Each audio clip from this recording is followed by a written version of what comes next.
ఓం శ్రీమాత్రే నమః. అందరికీ నమస్కారం అండి. స్వాగతం సుస్వాగతం మన ఛానల్కి. ఈ వీడియోలో శ్రావణ మంగళ గౌరీ వ్రత కథ గురించి వివరించబోతున్నాను. ఈ శ్రావణ మంగళ గౌరీ వ్రతం అనేది 5 సంవత్సరాల పాటు చేసుకోవాలండి.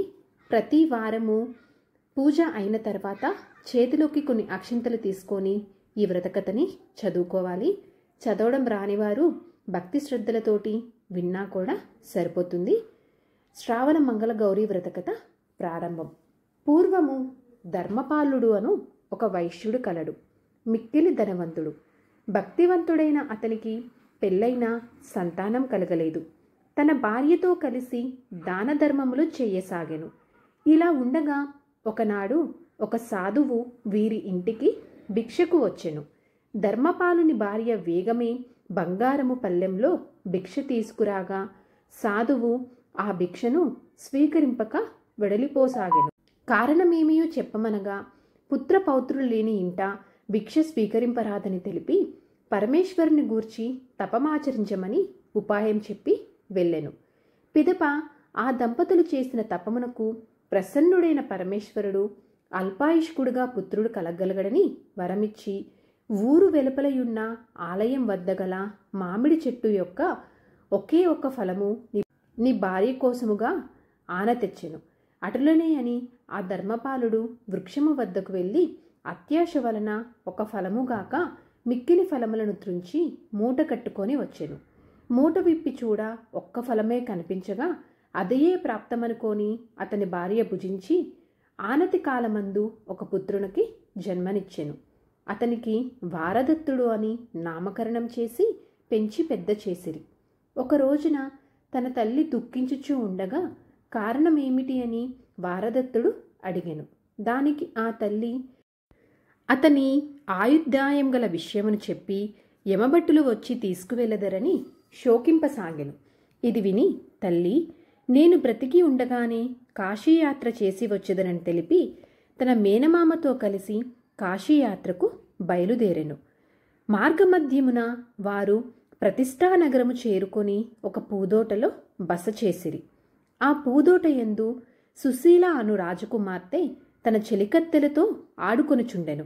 ఆట మధ్యలో తగు వచ్చి ఒకరినొకరు విధవా అని దుర్భాషలాడిరి.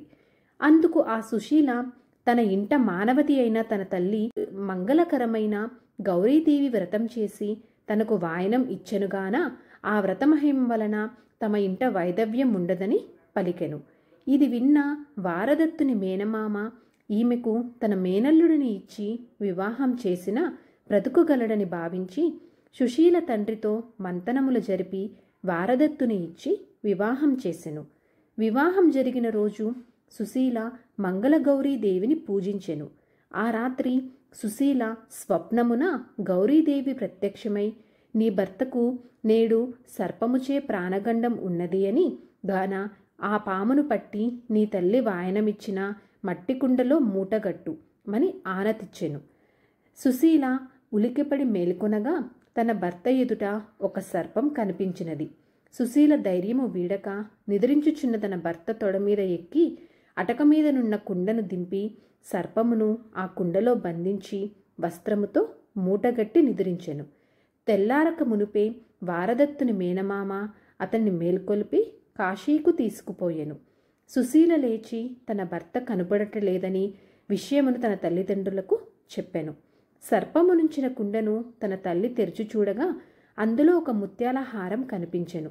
అటు పిమ్మట సుశీల తన తల్లిదండ్రులు తనకు మారు వివాహం జరుపు యత్నమును తిరస్కరించి తన భర్త కోసం వేచి చూసెదరని పలికి మంగళగౌరి పూజ చేయుచు బాటసారులకు అన్నదానం చేయుచు తాంబూలాది బహుమతులు ఇవ్వసాగెను. మరుసటి సంవత్సరమున కాశీ దర్శనం ముగించుకొని తన మేనమామతో కలిసి వారదత్తుడు తిరిగి వచ్చుచు సుశీలయుండు నగరమున బస చేసెను. ఆ రాత్రి అతడి స్వప్నమందు మంగళగౌరీదేవి యమభటులతో యుద్ధం చేసి ఓడించినట్టు గాంచెను. ఈ స్వప్నమును తన మేనమామకు తెలుపగా మంగళగౌరీ మహిమచే అపమృత్యు దోషం పోయినదని గ్రహించితిరి. మరుసటి దినము అక్కడి సత్రమునందు జరుగు అన్నదానంలో వారదత్తును చూచి సుశీల గుర్తుపట్టి తన భర్త ఇతనేనని తన తల్లిదండ్రులకు తెలిపి తన వద్ద ఉన్న వారదత్తుడు విడిచిన అంగుళీయకమును చూపెను. వారు వారదత్తును గుర్తుపట్టి మర్యాదలు చేసి సారెతో సుశీలకు అప్పగింతలు తెలిపి వారదత్తునితో పంపెను. పుట్టింట శ్రావణ మంగళవారపు వ్రతమును ఆచరించి అత్తవారింట అడుగుపెట్టిన సుశీలకు తన అత్తమామలు అందులవుట కాంచి తనతో తెచ్చిన కాటుకను వారి కనులకు పెట్టగా వారికి దృష్టి వచ్చెను. మంగళగౌరీదేవి మహిమ వలన ఇదంతా జరిగినదని గ్రహించి సుశీల వారదత్తులు ఇరువురు యావజ్జీవ పర్వంతం శ్రావణ మంగళగౌరీ వ్రతముని ఆచరించుచు సుఖముగా నుండిరి. సుశీల వంటి పతివ్రత వలన వారదత్తుని ప్రాణాలు నిలిచినని గ్రహించిన వారి బంధుమిత్రాదులందరూ మంగళగౌరీ వ్రతం చేయుచు ఆనందంగా ఉండిరి. ఇంతటితోటి మంగళగౌరీ వ్రత కథ సమాప్తం. ఇంకో మంచి వీడియోతో మిమ్మల్ని మళ్ళీ కలుస్తాను. ధన్యవాదములు. సర్వేజన సుఖినో భవంతు.